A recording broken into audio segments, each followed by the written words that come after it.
On est au début de l'année 2023, puis deux jeunes garçons de 10 et 12 ans titubent en dehors de la forêt de Chakaola. Ils sont déshydratés, amaigris, puis presque morts, puis ce qui s'apprête à dévoiler va littéralement choquer le monde entier. Ok, ce que je vais vous raconter, c'est une histoire vraie, puis je pense que vous êtes pas prêts. Parce que probablement vous en avez déjà entendu parler, puis peut-être que vous l'avez vu, en fait vous l'avez sûrement vu à la télévision, dans les journaux, sur les médias, puis je pense qu'on est plusieurs à pas avoir creusé plus loin que ça. Mais en faisant mes recherches, je me suis rendu compte que l'histoire est vraiment plus dark que ça. Aujourd'hui, je vous parle du massacre de la forêt de Chakaola, la secte de Paul Mackenzie, qui s'est passé seulement il y a quelques années, puis qui a mené à la mort de plus de 400 personnes. Puis juste ça, c'est le début, parce que vous êtes pas prêts pour le reste.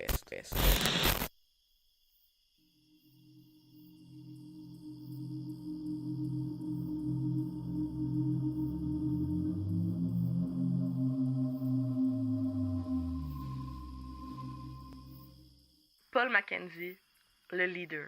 Je pense que pour bien comprendre l'histoire, faut revenir au début. Puis la base de Chakaola, ça commence avec Paul Mackenzie. Paul Mackenzie, il est né en 1973 dans le comté de Quail au Kenya. Son père, il est manager dans un magasin, puis sa mère est femme à la maison, puis elle s'occupe de Paul, puis de ses 8 autres frères et sœurs.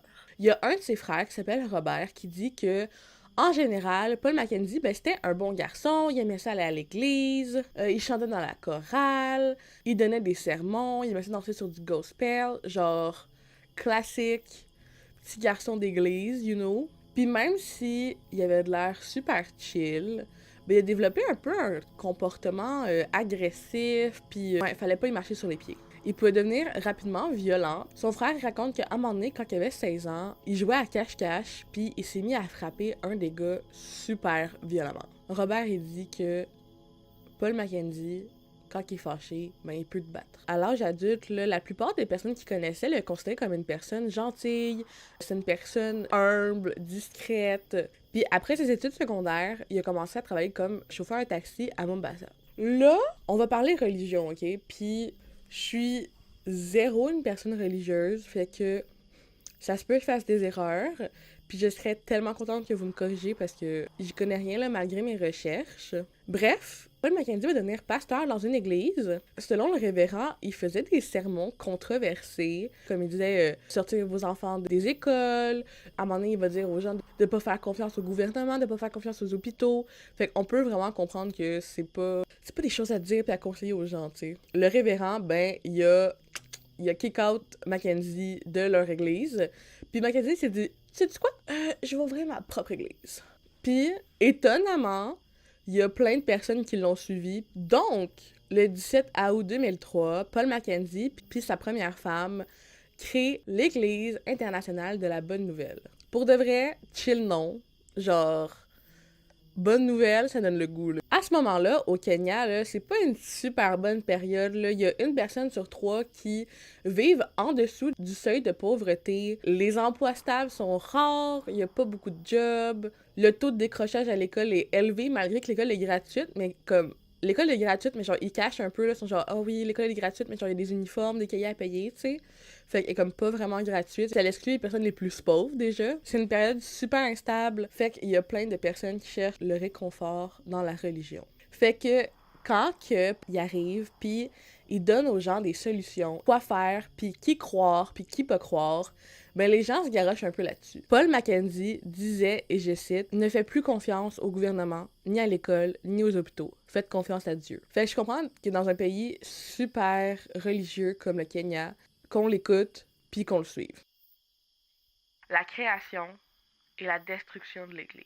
À la base, l'Église de Paul Mackenzie est inspirée de la religion chrétienne évangélique. De ce que j'ai compris, un courant du protestantisme. Fait que ça veut dire qu'ils attendent le retour de Jésus-Christ. Fait que pour eux, la Bible, c'est la parole de Dieu, puis ils croient qu'on n'est pas chrétien, puis on le devient par choix.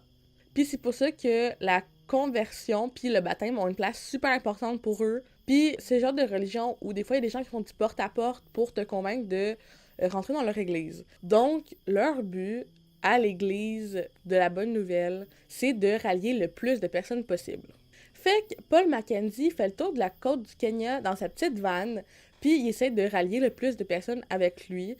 Comme il a son petit van, il déploie comme une genre de tente, puis il prêche dans différents endroits. Mais pour Mackenzie, pour lui, son groupe, là, c'était le seul à détenir la vérité. Pour eux, toutes les autres croyances, ben c'est de la merde. Pour eux, toutes les autres religions, là, ben c'est des mensonges. Dans l'Église, la bonne nouvelle, ils sont contre l'hindouisme, ils sont contre le bouddhisme, l'islam, puis contre toute autre religion chrétienne. Fait qu'ils sont même pas, sont même pas amis avec les autres chrétiens, là. Puis, ben, peu à peu, ben, ça devient encore plus intense. Mackenzie, il commence à prêcher contre les mots occidentales. Fait que vers 2016-2017, il se met à racheter plein de choses, puis il donne des raisons, là, des fois, un peu farfelu, puis, tu sais, des fois, il y a plusieurs raisons aussi. Il est comme, tu sais, il en rajoute, là, il est comme, non, il y a plusieurs raisons pourquoi on devrait rejeter ça, tu sais. Mais une de ces raisons, c'est entre autres que Dieu lui-même lui a parlé, puis il a dit qu'est-ce qu'il fallait rejeter. Voici, entre autres, une liste des choses que, selon Mackenzie, il faut rejeter. Premièrement, il faut rejeter les soins de santé. Fait que tout ce qui est médecin, hôpital, vaccin, chirurgie, médicaments, c'est non. Il disait aux gens de pas aller aux hôpitaux, point final. Il dit aussi aux gens de rejeter l'éducation. Il encourageait, les adultes à retirer les enfants de l'éducation, que c'était mal pour eux, que c'était pas reconnu dans la Bible. Fait qu'aucun enfant était scolarisé. Puis pour lui, c'était pas important parce que, selon eux, Jésus-Christ allait bientôt arriver, puis fallait pas se concentrer sur ça. Puis il rajoute un argument qui me fait vraiment rire, qui est « Jésus, j'aime aller à l'école, puis il est correct ». Paul Mackenzie, j'allais dire conseil, mais je pense que c'est peut-être plus qu'un conseil, mais il demande à ses adeptes de brûler leur papier d'identité. Puis les règles deviennent de plus en plus dures, puis il y a plusieurs personnes qui voient les signes, puis ils quittent la secte. Il demande aussi les gens d'être le plus naturel possible, ok? De pas être maquillés, de porter des vêtements simples, de se raser la tête.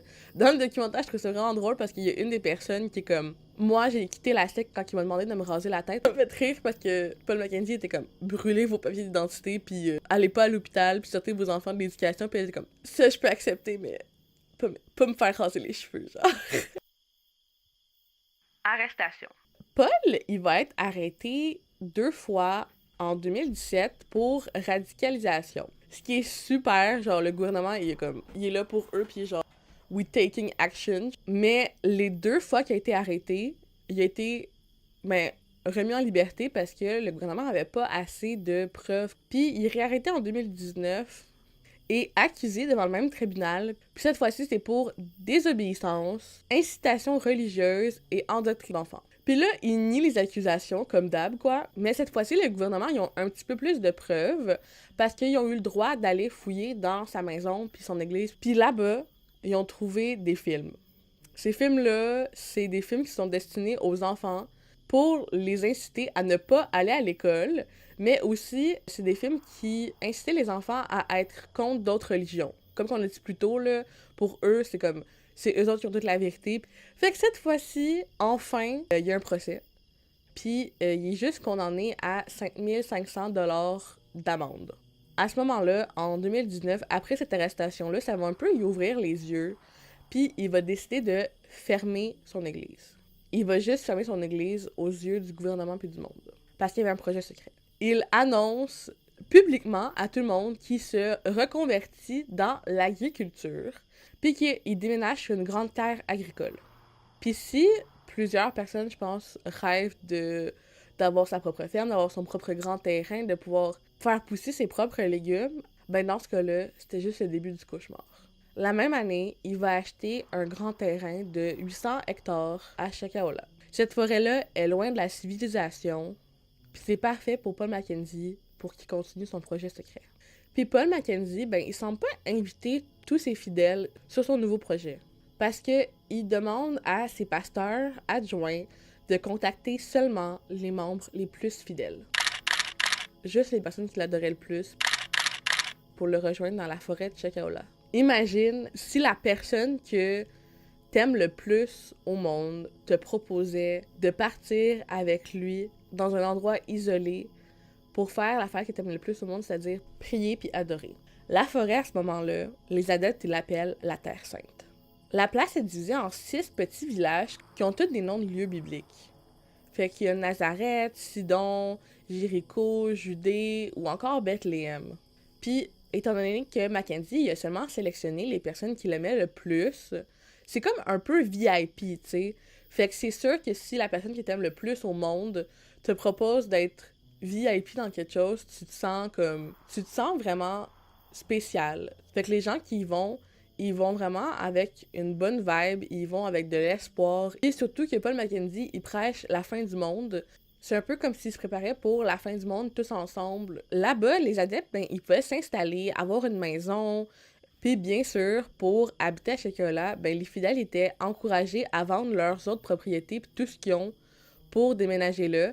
Puis c'était un peu sous-entendu, mais comme de donner tout l'argent à Mackenzie, tu sais. Surtout quand c'est la fin du monde, les gens, ils s'en foutent un peu de l'argent puis de leur ancienne maison, de leur ancien terrain, tu sais.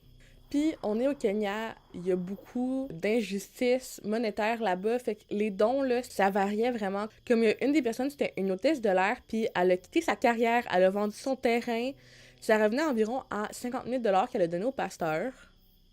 Puis tu sais, il y avait d'autres familles qui étaient moins fortunées que eux, genre, ils ont vendu leur chef, puis ça leur donnait 50 $, puis c'est tout ce qu'ils pouvaient donner à Mackenzie, mais ils l'ont donné quand même. Puis c'est ça, les gens étaient vraiment excités de déménager là-bas, c'était comme une belle aventure pour eux. Ils pensaient vraiment qu'il y allait quelque part de bien, puis en déménageant là-bas, ils rentraient vraiment dans le piège de Mackenzie parce que c'est un endroit tellement isolé, puis ça les rendait vraiment super dépendants de la secte. La forêt là-bas est vaste, est dense, la vie est calme, ils sont loin de la ville. Puis le monde vivait dans des huttes debout sur des chambas. Fait vraiment une vie simple, une vie rangée. Puis c'est ça, le pasteur, Mackenzie, il venait dans les villages pour animer des longues sessions de prière. C'était vraiment ça l'activité principale. Puis Mackenzie, il mettait beaucoup en avant qu'il y avait un don. Il faisait des miracles.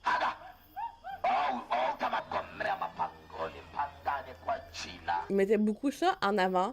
Puis il y avait beaucoup de gens à Shakaola qui étaient des gens malades. À un moment donné, il y avait une des filles du village qui était en pleine crise d'épilepsie. Puis Mackenzie a prié pour elle, puis sa crise s'est arrêtée. Donc, les gens étaient vraiment contents de vivre là. Les gens malades qui étaient désespérés, c'est sûr qu'elle allait être pris là-dedans parce que on te promet un miracle que personne d'autre peut régler. Si l'hôpital ne peut pas le régler, puis que c'est juste cette personne-là qui peut le régler, c'est sûr que tu vas le suivre, tu sais. Il y a un autre jour qu'il y avait un monsieur qui avait une blessure super infectée, super profonde, puis même chose, Mackenzie il a prié pour lui, puis ça s'est réglé en comme quelques jours. Mackenzie, il avait pendant longtemps aussi dit qu'elle allait avoir une grosse maladie qui allait arriver, puis qu'elle allait décimer plein de monde. Puis c'est environ au même moment que le COVID est arrivé, fait que les gens, là, ils croyaient encore plus. Fait qu'à ce moment-là, là, la vie est belle dans le village, ok? Il y a quelques red flags, mais les gens sont... Je ne les vois pas. Puis, à un moment donné, Mackenzie, il dit que la fin du monde, elle arrive.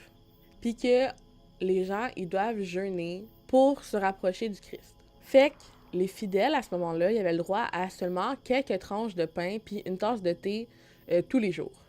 Puis, même si c'était pas écrit dans la Bible, les gens, ils croyaient Mackenzie pareil. T'sais. Avec tout ce qu'il avait fait avant, ils étaient prêts à le croire pour tout. Des fois, il y avait des gens qui étaient plus vulnérables... qui étaient malades ou qui étaient enceintes, qui sortaient du village pour aller chercher plus de nourriture. Ils disaient cuisiner vite, manger, cacher et éteindre le feu. Désenchantement. En janvier, Paul Mackenzie, il a une vision. Il dit que en juin, il va y avoir l'apocalypse, puis il faut qu'il se prépare à rencontrer Jesus Christ. Fait qu'à ce moment-là, il y a un jeûne total qui doit commencer. Puis il dit que les enfants vont mourir en premier, puis après ça que les femmes suivront. Puis que lui, puis sa famille, devraient être les derniers à s'éteindre. Puis au bout de 3 semaines, il n'y avait plus de nourriture. Plus personne devait manger. Les gens devaient se laisser mourir de faim. Puis à ce moment-là, il y a plein de monde qui ont capoté, puis qui ont dit, moi je m'en vais. Paul Mackenzie, puis ses agents de sécurité laissaient personne sortir. À Shakaola, il y avait environ 70 personnes qui servaient de garde de sécurité. Ces personnes-là, ils patrouillaient autour de Shakaola avec des machettes, des couteaux, puis des marteaux, puis ils empêchaient les gens de sortir. Ils s'assuraient que personne ne mange. Fait que c'était littéralement une prison, là. Les gens qui étaient là-bas, ils étaient littéralement enfermés dans Shakaola. Puis les gens, ils disaient qu'à ce moment-là, quand Mackenzie il dirigeait des sessions de prière, ses yeux, ils changeaient. On voyait qu'il y avait comme du mal dans ses yeux. Il disait aux gens que vous le vouliez ou non, il y a personne qui rentre chez eux. Vous allez être enterrés ici.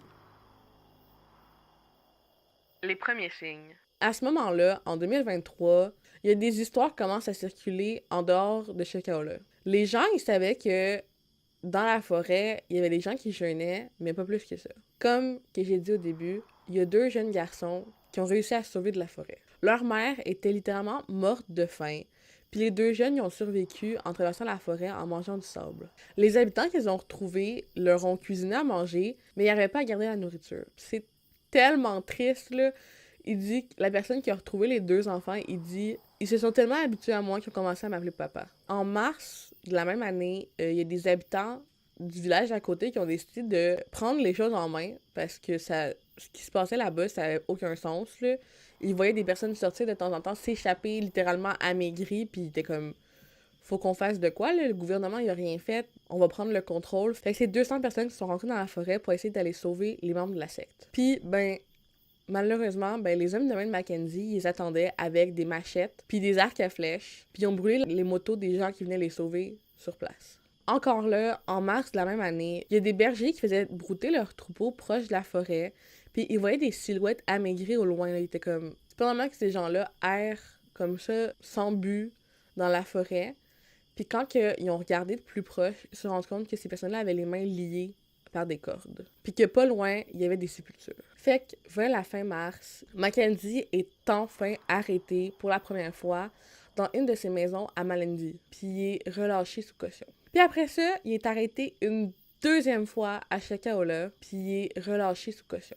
Mais ils vont réussir à le réarrêter à Shakaola. Puis ça leur a pris 12 personnes armées, puis les instructions d'anciens membres pour réussir à se rendre jusqu'à lui. Quand le monde a entendu les troupes rentrer dans Shakaola, il y a plein de monde qui ont pris la fuite. Des gens, des victimes, là, des gens qui étaient victimes de Paul Mackenzie. Puis il y avait plein de monde qui était encore sous emprise de la secte qui voulait littéralement se laisser mourir, là. Les gens étaient tellement brainwash qu'ils refusaient de s'enfuir ou de suivre la police. Puis il y en a d'autres qui étaient trop faibles puis qui sont décédés sur la route pour se rendre à l'hôpital.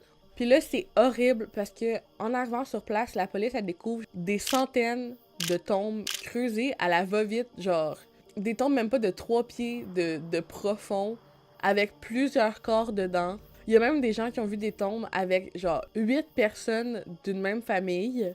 C'était vraiment creusé, là, c'était vraiment botché. C'était tellement pas assez creux qu'ils remettaient la terre par-dessus, fait que ça faisait genre une grosse bosse. Puis c'est à ce moment-là que le monde entier va se voir révéler la réalité brutale.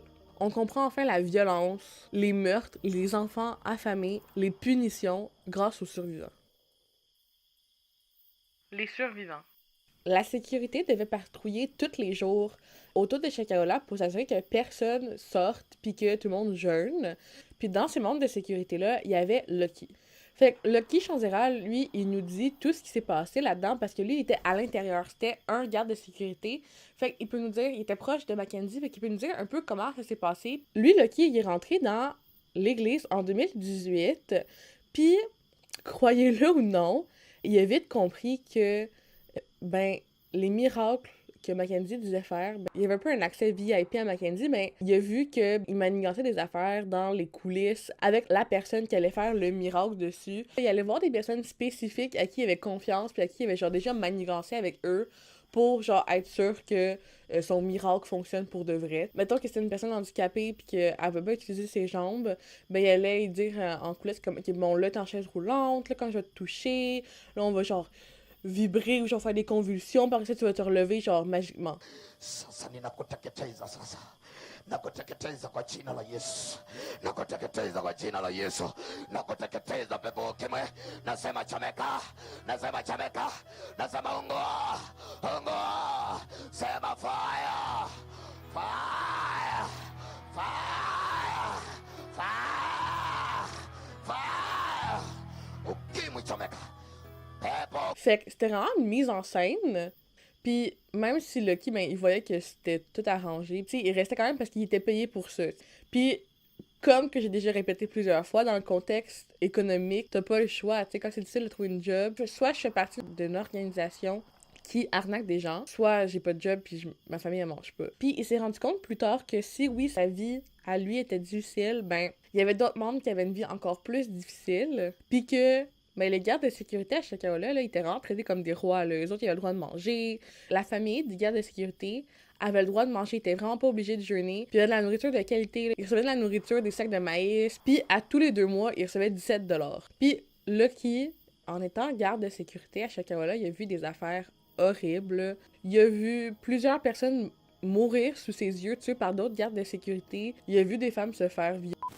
Mais pour lui, c'est sûr qu'il y a beaucoup de regrets par rapport à ça, parce que il aurait pu empêcher ça, mais comme quand t'es coincé dans une organisation comme ça, c'est quoi les chances que t'as? C'est quoi, qu'est-ce que tu peux réellement faire si on est réaliste, être coincé là-bas pis tout ça? Il y avait pas 1000 solutions, tu sais. À un moment donné, il y avait 3 femmes qui avaient réussi à s'enfuir de Shakaola, puis avec d'autres gardes de sécurité, ils ont réussi à les rattraper. Puis ils avaient déjà réussi à sortir de la forêt, puis ils ont rattrapé, ils ont rapporté, puis Lucky dit qu'ils les ont jamais revus. Fait qu'on peut clairement lire entre les lignes qu'est-ce qui s'est passé. À la fin de l'année 2022, ça va pas full bien. Ça devient de plus en plus intense, puis comme pour prouver un peu sa loyauté comme à la secte. Je sais pas c'est qui a décidé ça, je sais pas si c'est la secte en général, si c'est Mackenzie, si c'est les autres gardes de sécurité, mais il y a une décision qui est prise que faut que lui, il sacrifie un de ses enfants. D'autres membres l'avaient déjà fait. Fait que je pense que c'est vraiment une affaire de prouver que t'es vraiment un bon fidèle. Puis cette année-là, après Noël, il a faké qu'il y avait un mariage, puis il s'est enfui avec toute sa famille. Il y a un autre homme qui s'appelle Unity, environ 2 ans dans les forces de la sécurité. Puis encore là, il mangeait bien, il était pas obligé de jeûner, il mangeait des repas à base de viande, de riz, de maïs. Fait que j'ai vraiment de la bonne nourriture de qualité. Puis s'il arrivait à recruter des gens, des groupes de 10, 20 personnes, il gagnait plus d'argent. Il peut gagner entre 4 et 17$. Puis si recruter des gens dans une secte qui mène à une mort lente par jeûne, c'est pas très éthique, ben il a vu et fait d'autres choses qui le sont encore moins. Parce que à Shakaola, tous les meurtres étaient rémunérés par Mackenzie. Par exemple, si t'étranglais quelqu'un à mort, ben t'étais rémunéré. C'était comme si c'était un sacrifice pour Mackenzie. À un moment donné, Unity a commencé aussi à catcher que ben c'était pas un bon endroit, que ça en est juste des problèmes, puis que c'était pas des bonnes choses qu'il faisait. Fait qu'il a arrêté de croire à ce que Mackenzie racontait, puis il s'est mis à prier juste pour sortir de la forêt. Puis là, encore classique secte, là, mais là, Mackenzie avait instauré un climat genre de peur puis de délation. Dès qu'une personne, mettons, jeûnait pas, les autres pouvaient le dénoncer, puis ben, c'était des conséquences super graves, là, de mort, de se faire battre. Fait que les membres de la sécurité puis les fidèles, ils se surveillaient entre eux. Même leur téléphone était checké, puis il dit, tu sais, je le regrette vraiment beaucoup, mais il dit, si j'avais pas fait ces choses, j'aurais été tuée à mon tour. Heureusement, dans ce massacre-là, même s'il y a 400 personnes qui sont décédées, il y a quand même des personnes qui ont survécu. Il y a plusieurs personnes qui ont réussi à s'enfuir avant, pendant ou après la secte. Certains ont senti les red flags, puis d'autres, ben, s'en sont rendus compte trop tard.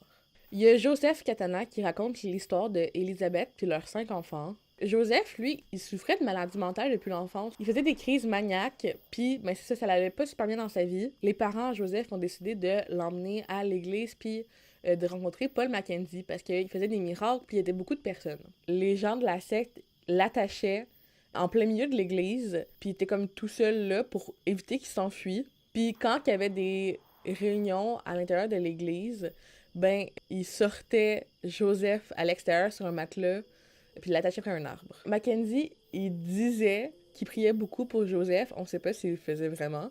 Mais après 3-4 mois, ben, Joseph, il disait qu'il se sentait vraiment mieux. Puis ça allait mieux en général, ce qui est super. Je sais pas si c'est un effet placebo, mais Joseph, il disait que maintenant, il se sentait libre. Puis Mackenzie, il manipulait un peu avec ça parce qu'il était comme Joseph, tu peux pas sortir d'ici parce que si tu sors d'ici, les crises vont te rattaquer.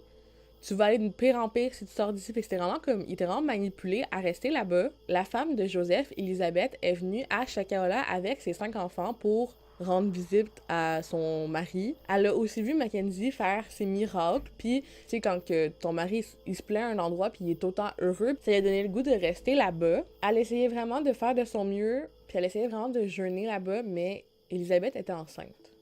Puis, ben, un jeûne long, sur le corps d'une femme enceinte, ben je pense pas que ça a des super bons résultats. Fait que la nuit, elle commençait à se procurer de la nourriture en cachette, puis à puiser de l'eau dans l'eau où les animaux allaient boire pas loin de Chakaola. Puis c'est là qu'on découvre des choses vraiment horribles à propos de la secte. Joseph, il raconte que à Chakaola, il y avait quelque chose qui s'appelait le jour de leur mariage, qui est en fait la journée où les personnes sont supposées mourir. Puis on peut se dire, ah, peut-être qu'ils mourraient comme naturellement, puis j'imagine que ça l'arrivait, mais souvent, Mackenzie puis son équipe de sécurité arrivait puis étranglait la personne qui était vraiment faible pour les envoyer au ciel. Puis là, c'est vraiment horrible si vous êtes sensible, si vous avez des enfants, peut-être avancer un petit peu. Le trigger warning, mort d'enfant, mais quand que c'était un enfant qui était sur le point de mourir, des fois c'était le rôle de la mère ou de la tante de mettre fin au jour de l'enfant. Puis, en plein milieu du chaos, tout le monde était malade, tout le monde était faible. Les enfants, il y avait la teigne. C'est genre quelques mois avant que la secte soit découverte et que Mackenzie soit arrêté. Mackenzie, il regardait les gens se faire étrangler par ses gardes de sécurité, puis il disait aux autres de regarder aussi. Il y avait beaucoup de cérémonies de mariage, fait qu'il y avait beaucoup de gens qui mouraient. Puis c'est à ce moment-là que Joseph et Elisabeth ils ont décidé, faut qu'on s'enfuit parce qu'on survivra pas là-dedans. Fait qu'ils ont décidé de s'enfuir, puis il avait proposé à d'autres personnes qui ont décidé de rester, puis on sait qu'est-ce qui est arrivé. Marie Kahindi, racontée par sa sœur Betty. L'un des premiers membres de l'église, c'était Marie Kahindi. C'était une commerçante d'une 40aine d'années.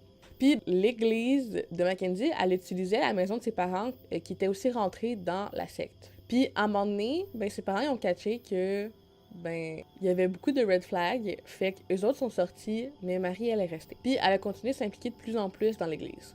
Elle, Marie, elle avait une boutique, elle va fermer sa boutique, elle va retirer ses enfants de l'école comme que Mackenzie le demandait. Avec le temps, elle était vraiment brainwashed, genre, quand elle allait chez sa sœur, Betty, elle voulait vraiment pas que la télé soit allumée, elle disait que c'était des affaires de Satan. Puis Betty a dit, pour ma sœur, tout était devenu satanique. À un moment donné, Marie, elle a déménagé à Chakaola avec son mari et ses enfants. Finalement, Marie, elle va ressortir de la forêt avec son époux, sans ses enfants. Puis, quand que Betty demande qu'est-ce qui est arrivé, sa sœur se met juste à pleurer, puis elle veut pas vraiment y raconter qu'est-ce qui s'est passé. Le pire, c'est que même dans le centre de sauvetage, quand ils se sont fait sauver par la police, elle essayait de convaincre les autres fidèles avec qui elle était de continuer à jeûner. Pour Betty, c'est clair que sa sœur a laissé mourir ses enfants à Chakaola. Vu que c'est sa sœur, elle veut comme pas vraiment y croire. Comme vous et moi, je suis sûre, Betty, elle se demande encore comment que sa sœur, elle a pu en arriver là, parce que, elle dit que sa sœur, c'était une bonne mère, là. Puis Marie, elle disait à sa sœur que, les enfants se seraient sauvés dans la forêt. Et je comprends Betty de pas vouloir croire que sa sœur, elle a tué ses enfants, puis de un peu se laisser convaincre par quelque chose de plus beau, puis d'avoir l'espoir. Mais il y a plusieurs opérations qui ont été faites dans la forêt, puis ils ont toujours pas été retrouvés. Delena Kafadzi, racontée par son mari, Robert. Delena, elle s'est rendue à Chakaola en 2021 avec sa sœur Joya. Puis, elle est vraiment allée parce qu'il y avait deux choses qui la poussaient. Premièrement, le gouvernement avait introduit une nouvelle technologie controversée d'identification numérique, le système appelé Uduma, qui collectait les données biométriques. Puis, Mackenzie, bien sûr, il a dit que c'était la marque de Satan, puis de pas le faire. Fait elle, ça l'a poussée à aller à Chakaola. Puis, deuxièmement, il y avait le COVID-19. Puis, comme une minorité de personnes, elle refusait de se faire vacciner parce que, Mackenzie disait que c'était pas bon pour elle, puis que, encore là, que c'était sûrement satanique. Pour elle, c'était comme un signe de la fin des temps. Fait qu'elle a dit à son mari qu'elle avait acheté une ferme à une centaine de kilomètres, puis qu'elle allait y rester quelques mois. On le sait maintenant, mais cette ferme-là, c'était Chakaola. Quand elle est revenue, son mari a remarqué que, c'est évident, là, mais elle s'avait rasé la tête, elle était super maigre, puis il dit qu'elle était sale. Il dit aussi que elle voulait pas regarder les gens dans les yeux, genre elle avait vraiment de la misère à faire eye contact. Quand elle est revenue, elle a essayé de convaincre son mari de tout vendre pour retourner là-bas, puis donner l'argent à Mackenzie. Son mari a obviously dit genre non ma belle, on vendra pas nos choses pour donner de l'argent à un monsieur par rapport, même si tu l'aimes beaucoup. Fait qu'elle a pris des meubles de la maison, des chaises, des tables, des trucs comme ça, puis elle les a ramenés là-bas. À un moment donné, elle est revenue, puis elle a pris les enfants avec elle. Fait que sa fille de 14 ans, puis des jumeaux de 19 ans. À toute fin, sa sœur Joya est sortie toute seule, sans sa sœur, sans ses neveux, sans sa nièce. Puis quand que Robert vient demander des comptes à Joya, elle faisait juste lui dire « Ta femme est plus en vie. Ta femme est plus en vie. Elle est plus là. » C'est sûr que Robert, il s'est senti super trahi par sa femme parce que maintenant, il est tout seul, là. Il n'y a plus d'enfants, plus de femmes. Puis le pire, je crois, c'est que des fois, la nuit, il entend ses enfants pleurer pour de la nourriture. À Aya. L'histoire de Ya, c'est celle qui me touche le plus, je pense, parce que elle puis d'autres femmes, ils ont vécu vraiment des choses horribles là-bas. Puis là, encore là, trigger warning, je pense que c'est la chose la plus violente de la vidéo, fait que vraiment, avancez si vous avez le cœur sensible.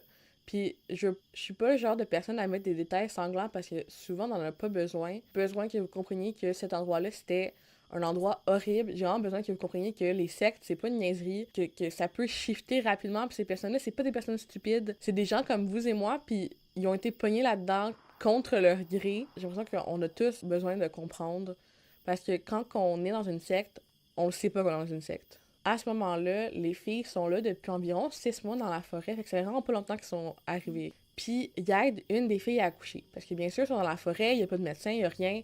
On l'accouche à la bonne franquette, puis ben tu te débrouilles, tu sais. Puis à ce moment-là, la femme a des complications. Il y a de quoi qui va pas bien, puis faut qu'il l'emmène d'urgence à l'hôpital. Puis au moment où ils sont en train de la déplacer pour aller à l'hôpital, ils se font arrêter par des gardes de sécurité. Les gardes de Shakaola, ceux qui ont des machettes. Les gardes, ils ont voulu prendre le bébé parce qu'ils savaient bien que s'ils prennent le bébé, ben la mère, elle va suivre avec. Je veux dire, je suis sûre que les mères qui m'écoutent vont comprendre ce que je dis, là. Dans le sens que c'est ton bébé, tu veux pas le laisser avec des tueurs. Quand que la femme, elle a refusé de donner le bébé aux gardes de sécurité armés, ils ont frappé avec un marteau sur la tête du bébé. Ce qui l'a tué instantanément, là, je veux dire. Le crâne d'un bébé, c'est pas ce qu'il y a le plus solide. Puis après ça, ils ont tué la mère. Ya puis ses 2 amis, ben ils ont pleuré toute la nuit parce que ça fait 6 mois qu'ils sont là. C'est l'affaire la plus horrible que j'ai jamais dit dans mes vidéos. Puis, je veux dire, c'est quelque chose que tu te remets pas jamais, là. À la mi-2022, il y a 4 gardes de sécurité qui sont arrivés devant la hutte d'une des amies à Ya. J'essaie de voir comment je pourrais dire ça sans être... sans que ça soit trop violent, mais ils l'ont sorti de force, puis ils l'ont violé dans les buissons.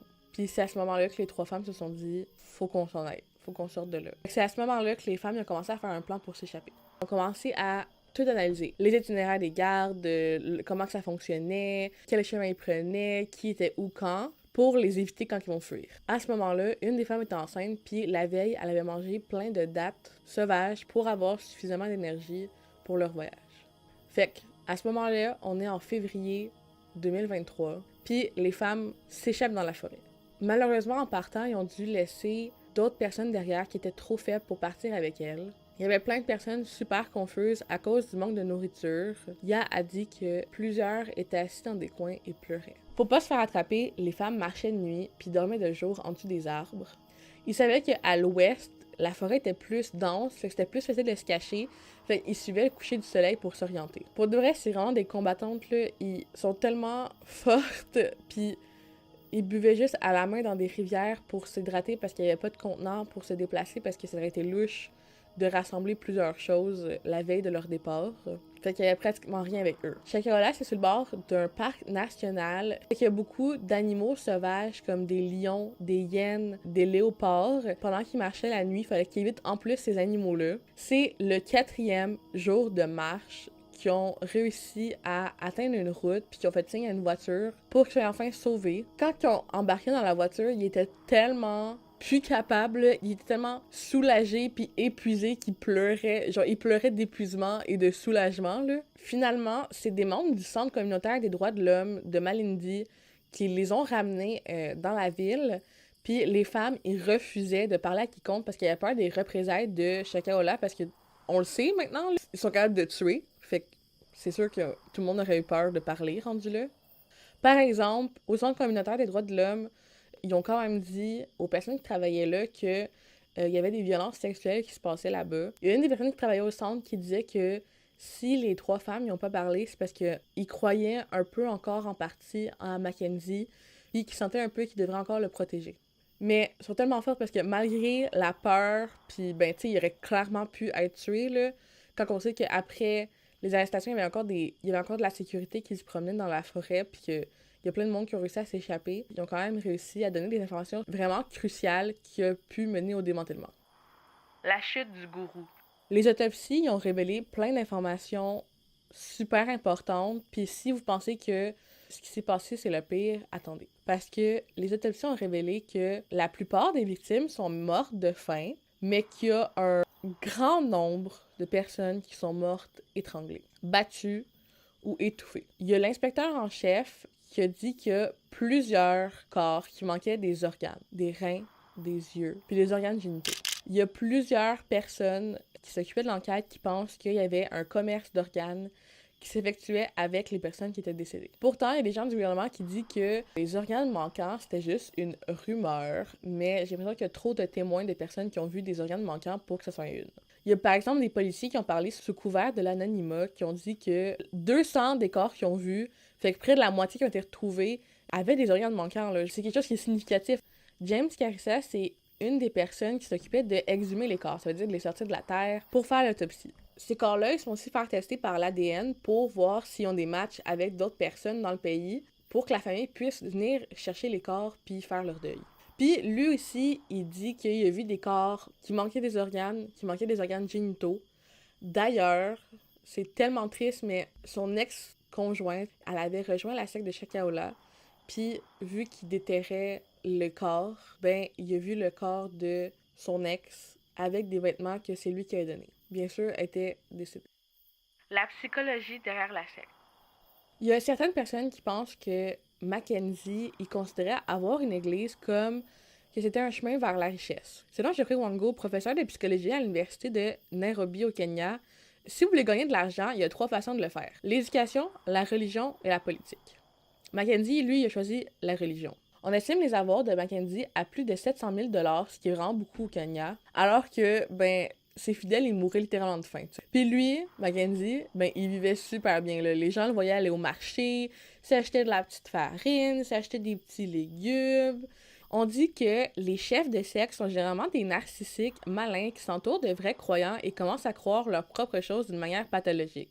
Ça veut dire que lui, il dit des mensonges, puis il est tellement embarqué dans ces mensonges qu'il commence à y croire. Selon un rapport du parlementaire kenyan, Mackenzie pourrait avoir été influencé par les enseignements de Dave et Sherry McKay, qui sont les fondateurs australiens d'un mouvement religieux marginaux connu sous le nom de A Voice in the Desert, lancé en 1981. Il y a d'autres personnes qui pensent que ces enseignements sont inspirés par les enseignements de William Branham, qui est un prédicateur évangélique américain qui se fait connaître dans les années 40 et 50 pour ses théologies apocalyptiques. Puis vous êtes pas prêts parce que la police a d'ailleurs trouvé des copies du sermon de Branham à Shakaola. Branham, lui, il disait aussi qu'il était contre le système de santé, qu'il était contre l'éducation, puis il encourageait aussi les gens à jeûner comme moyen d'atteindre la puissance atomique.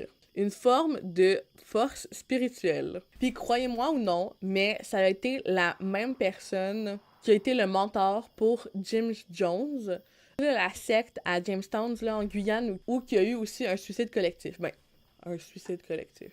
Mackenzie, pour convaincre les gens de jeûner, il y avait plein de bons arguments.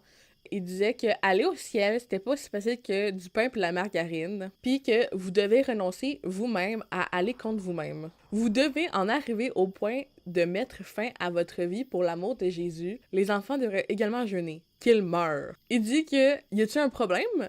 C'est Jésus qui vous a donné ces enfants-là. Pour lui, si c'est Jésus qui leur avait donné ces enfants-là, il avait le droit de les reprendre. En tout, c'est 94 des complices de Mackenzie qui sont retenus en détention. Puis, bien sûr, les 94 personnes ont plaidé non coupables. Puis, en plus, sont en liberté présentement. La justice, elle a aussi engagé des poursuites pour tentative de suicide sur 65 personnes qui refusaient de s'alimenter après être sorties de la forêt, dont Marie qu'on a parlé plus tôt. Mardi le 2 mai 2024, on a vu Paul dans sa cellule. Il riait, il avait de l'air bien en chair, bien nourri. Mais quel karma, mais il se plaignait de pas être nourri durant la garde à vue. Finalement, Mackenzie a été accusé de 238 chefs d'homicide involontaire et une accusation de terrorisme. d'enlèvement, de torture d'enfants et de meurtre dans la forêt de Shakaola. Les habitants de Malindi ils étaient tellement fâchés de ce qui s'était passé, parce qu'il y avait plein de familles là-dedans, là. Il y a tellement de personnes qui connaissaient des gens dans cette secte-là que ils ont vandalisé tous les bâtiments qui autrefois abritaient l'église de Paul Mackenzie. Les avocats de Mackenzie, ils disent qu'il est innocent, puis que les victimes mentaient, que les corps retrouvés à Shakaola, c'était des corps que le gouvernement avait mis là, que c'était tout un coup monté, que Mackenzie était vraiment innocent. Il dit qu'il n'a jamais conseillé personne d'arrêter l'école, qu'il n'a jamais conseillé personne d'arrêter d'aller à l'hôpital. Il y a sa femme Rhoda, qui est d'ailleurs sa 3e femme. Les 2 autres sont un peu mortes de manière louche, fait que je me demande si, genre, avec tout ce qui s'est passé, si Mackenzie avait pas rapport là-dedans, là, mais on va laisser le bénéfice du doute. Mais bref, sa 3e femme a dit que ils étaient pas les seuls à s'inquiéter de ce qui était enseigné à l'école, que même aux États-Unis présentement, genre, il y avait plein de livres qui étaient bannis, que genre, c'est pas de leur faute, que c'est genre quelque chose de mondial. D'ailleurs, sa femme, à ce moment-là, était pas considérée comme faisant partie de l'affaire, mais elle va être plus tard accusée, elle aussi. Pour Mackenzie, lui, c'est comme si il avait arrêté d'avoir une église en 2019, alors que le gouvernement, il dit non. Fait que selon lui, Mackenzie, lui, se défend en disant que Shakaola, c'était un simple village, étant donné qu'il n'y avait pas d'église là-bas, puis que lui aussi vivait comme membre de la communauté, puis qu'il priait de temps en temps. Il dit non, j'ai jamais dit aux gens de jeûner. Il dit non, il n'y a pas personne qui a tué personne. Puis sa femme est comme non, c'est vrai, il y a personne qui a tué personne, là. C'était juste des combats comme isolés, puis c'était juste des gens qui chicanaient entre eux, là. Mackenzie, il dit aussi qu'il n'y a aucun organe qui a été volé. Puis il dit que il était au courant de rien. Il dit que toutes ces informations-là, c'est des informations nouvelles, puis qu'il était pas au courant. Pour Mackenzie, c'est lui la victime, puis que c'est un coup monté du gouvernement, puis qu'il est persécuté dans ses croyances religieuses. Au moment où on se parle, il a toujours pas été condamné pour rien de ce qu'il a fait. En revanche, présentement, il fait 2 ans de prison parce qu'il a diffusé des films de manière illégale. Pendant qu'il vit sa peine de prison, la police peut faire des échantillons, continuer les autopsies, etc. Fait que c'est bien, ils ont encore le temps de recueillir des informations. La psychologie derrière la secte. En écoutant la vidéo, sûrement que vous êtes plusieurs à vous demander, genre, pourquoi il y a tellement de personnes qui ont suivi Paul Mackenzie là-dedans, alors qu'ils savaient pertinemment que à la fin, il allait mourir. C'est pas manger, ça mène forcément à la mort. Puis c'était ça le but. Mackenzie était très clair, c'était il faut jeûner pour rencontrer Jésus. Puis ben la psychologie des sectes, c'est quelque chose qui est quand même étudié. Fait qu'on a un peu des pistes de savoir qu'est-ce qui s'est passé avec ça. Premièrement, on a la promesse de guérison.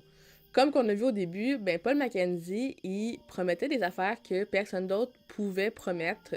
Il promettait de guérir des gens, soit physique ou psychologique. Surtout que lui, il disait de pas faire confiance aux hôpitaux et tout ça, tu sais. Fait que quand on trouve une solution, peut-être c'est plus facile d'embarquer là-dedans, surtout quand tu vois juste du positif.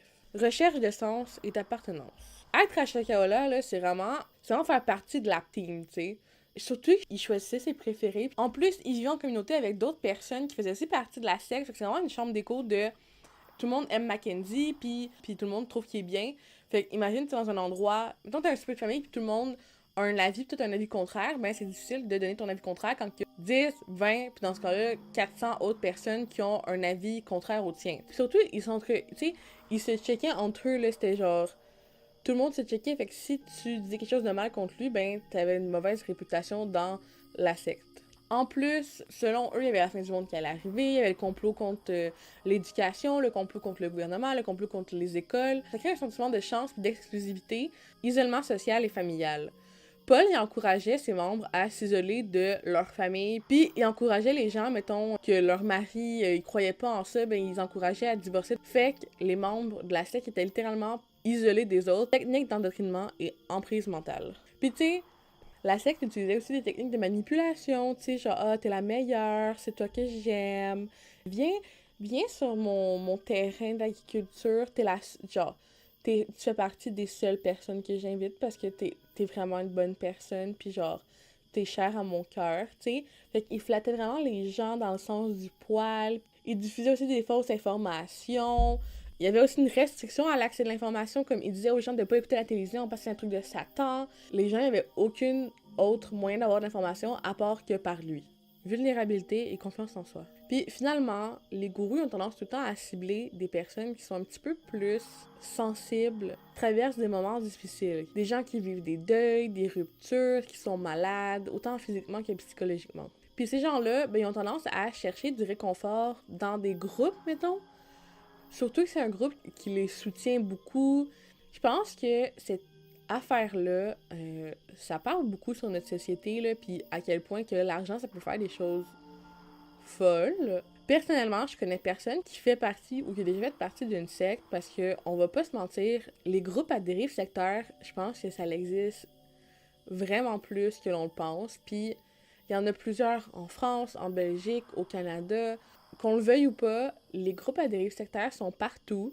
Puis personne rentre dans une secte en se disant que c'est une secte. Si vous êtes intéressé par la spiritualité, la religion, etc., il faut toujours rester un peu ouvert d'esprit, puis regarder toujours les red flags, parce que j'ai l'impression que ça peut arriver vite là, de s'en rendre compte, mais une fois qu'on est vraiment rendu profondément là-dedans, si jamais vous connaissez ou vous avez déjà fait partie d'une secte, là, je serais tellement intéressée à savoir comment vous avez compris, qu'est-ce qui s'est passé. Je suis vraiment super intéressée d'en savoir plus sur qu'est-ce qui est arrivé. Puis en plus, je pense que ça peut vraiment aider d'autres personnes parce que, comme que j'ai dit, les sectes sont encore présentes, puis personne n'entre dans une secte en se disant que c'est une secte. Moi, je vous dis bisous jaloux, puis bye bye les beaux bébés!